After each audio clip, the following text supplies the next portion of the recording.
Okay.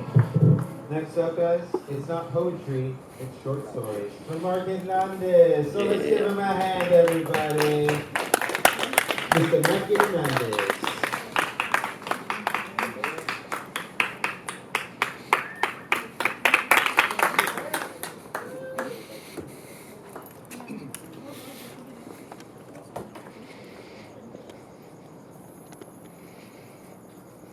Good evening.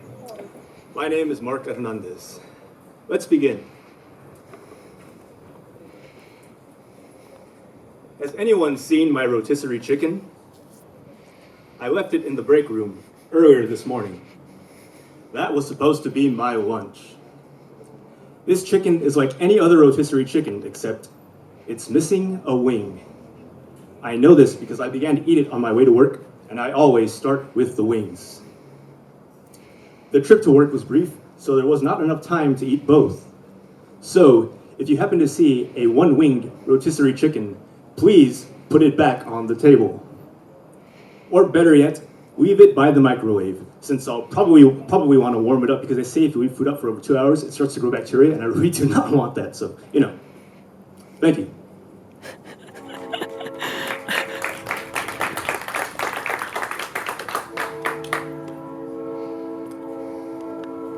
Do you know the Muffin Man? The Muffin Man? The Muffin Man?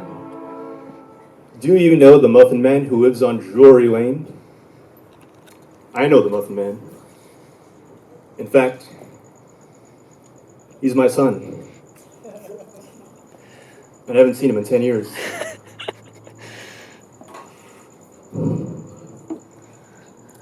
I heard he's doing quite well for himself. Started his own muffin franchise and everything. Muffin Man's Muffins, I think it's called. I'm not surprised. He's always been a smart kid. He gets it from his mother. I bought my son his first muffin tray. That's right. We used to bake muffins together. God, he took to it so fast. I was so proud when he made his first batch on his own. Of course, most of them came out burned, but what the hell, the kid was 9. Gosh, where does the time go?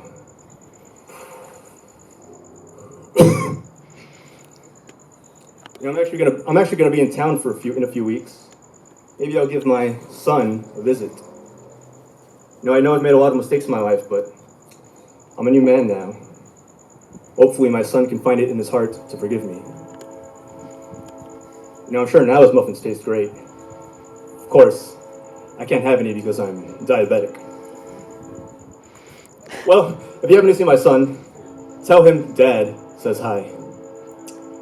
And if he doesn't respond, don't take it personal. I may know the Muffin Man, but he may not admit to knowing me.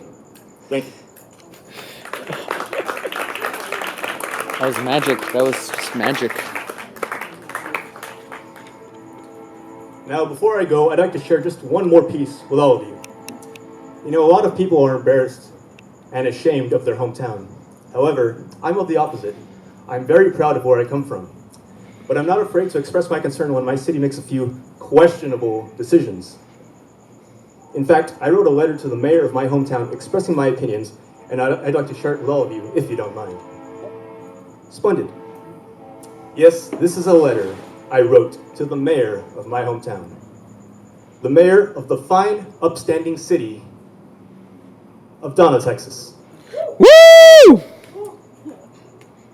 Dear Mayor, I noticed our city has received a lot of criticism over the years. Unfortunately, most of it has been well-deserved. Well, I'd just like to let you know that I still believe in our town. Whenever I mention that I'm from Donna, Texas, people look at me like I just spit in their Frappuccino. Yet I continue to stand by this city because I still have faith. Sure, our tap water may taste like pennies, but no city is perfect, and Donna is no exception. Deep down, I still believe our city has yet to reach its full potential. There are some good people living there, and I'd hate to see a few bad apples spoil the bunch. Sure, our city officials might accept a bribe or 2, or 3, or 4, But I know that greener pastures lie ahead. I know that we can do better. Just remember that I'll always be in Donna's corner. These negative qualities will not define us in the long run. I mean, sure, our city mascot might be sorta, kinda, possibly, maybe just a tad bit offensive. And sure, you'll only get 5 years probation for murder if you drink beer with the police chief's cousin. And sure, we may have teachers who are fucking their students, but nevertheless, I know that things will get better in Donna, Texas. Maybe not anytime soon, but someday. Sincerely, one of your own, Mark Hernandez. Thank you, that's it for me. Thank you all very much. Woo!